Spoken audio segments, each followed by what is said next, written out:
Hi, this is Jim Trouts from eXp Realty here with Karen Daly from Echo Title, and kind of a takeoff of what we did last time around. We're going to talk about the importance of having a team working together and making sure everybody does what they're supposed to do. Yeah. So you've got a pretty interesting story that you want to share, right? Well, yeah, and it happened recently. So it's all closed now, which is good. But there was a moment, there was a moment that we all thought, is this deal going to work out, right? So it's usually with back-to-back deals, right? The seller is selling and then they're buying. Right. And so in this case, there was a particular action that the seller wanted to do that was not allowed now. Say it isn't so. I know, right? and it was, hey, that may have been allowed back in 2004. Right. But times have changed. Very much so, yeah. Yes, we went through a recession. Fannie and Freddie, they changed their guidelines. It's all different now. So we had to have conversations with the seller about what was allowed. And it really took all three of us. So it took us, it took the seller's realtors, and then also took the lender working together to make this deal happen, right? So what ended up happening, that it did work out, thankfully, like I said. There had to be a change with the loan, right? And because the seller wasn't going to have, they were going to have less money for their purchase. Yeah, so that's always kind of, all right, we have to, adjust. Work through that. Right? So thankfully the lender was able to pivot very quickly and push through the loan change so that we're able to close on time. Which made everybody happy. The sellers are happy, the buyers are happy, the realtors are happy, so yeah. Right. So the moral of the story is, if I understand correctly, everybody's got to be working together, because if they don't, in almost every transaction, something comes up along the way, right? Whether it's with funding or an inspection issue, whatever it might be.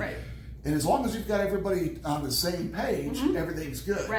But if they're not, things fall apart, right? Right. It's the communication, and it's also between the realtors too, right? So it's important. That's my biggest talking point this year is communicate, right? So, but you have a story too. Yeah, a little while ago, about 2 years ago, it's kind of a takeoff of what we talked about last time. I had a buyer that was looking at a house, was really interested in the house.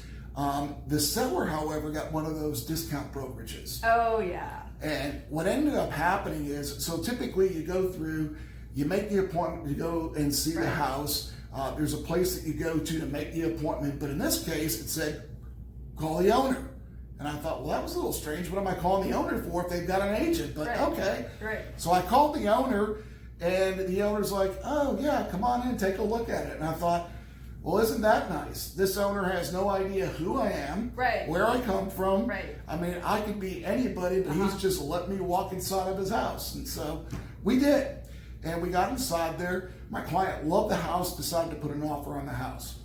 We started writing down the offer, and we found out that we needed to do a home inspection. So we did that, and we found out there were a number of things that needed to be taken care of, one of which was the issue that it had some radon inside of it. Oh, yeah. So here I am going back to the seller, because I'm trying to contact the agent the whole time. This discount brokerage never could find the agent. And so I finally asked the seller, I said, hey, where's your agent? He says, I paid $500 to get it on the MLS, and I'm pretty much selling it. I'm like, well, that's great, but we need to work through some of these items. And there were a lot of them. Nothing major except for the radon maybe, but there were a lot of them. And as it turns out, when he started looking at all the things that were wrong with the house, he started having a heart attack. He says, well, I don't know what to do. I said, well, call your agent. Well, I've been trying to call my agent, but I can't find him. I said, well, we need to work this deal through, because as you know, there's timelines on the contract. So we have to get things done in a certain time. Long and the short of it is, I was able to work out and help him out a little bit so that my client could get taken care of. But he had no representation, no idea who was inside of his house, no idea how he was supposed to handle these inspection items, no idea what was acceptable, what wasn't, no idea how much any of this stuff was going to cost.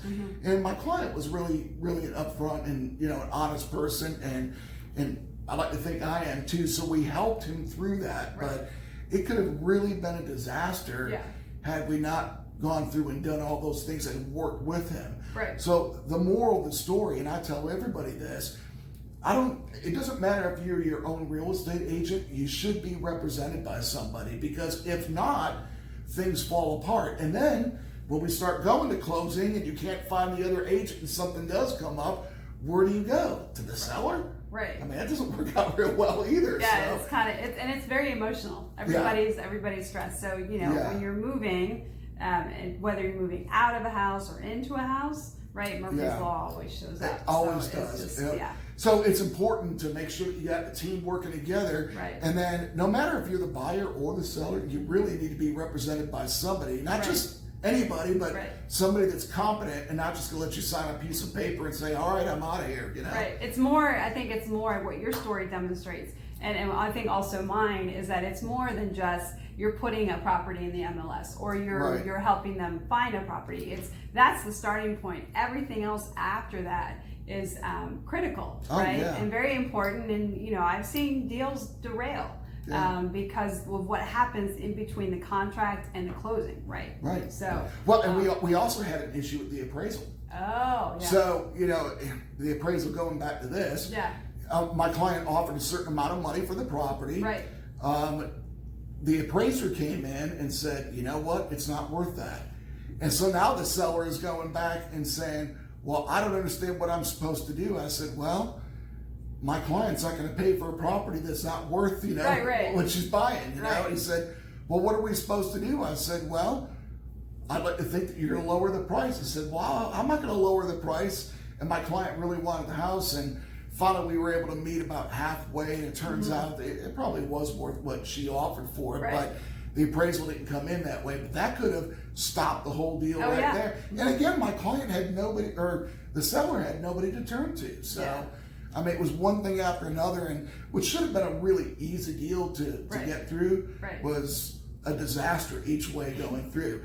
Not because of my client, not because of the seller, not because of me, but because somebody else wasn't performing. So but as you can see, we did figure out how to go sideways. Yeah, exactly. We're not as close as what we were last week. That's right. I like it a lot, but I don't know if I like it that much. Right. It's hot here.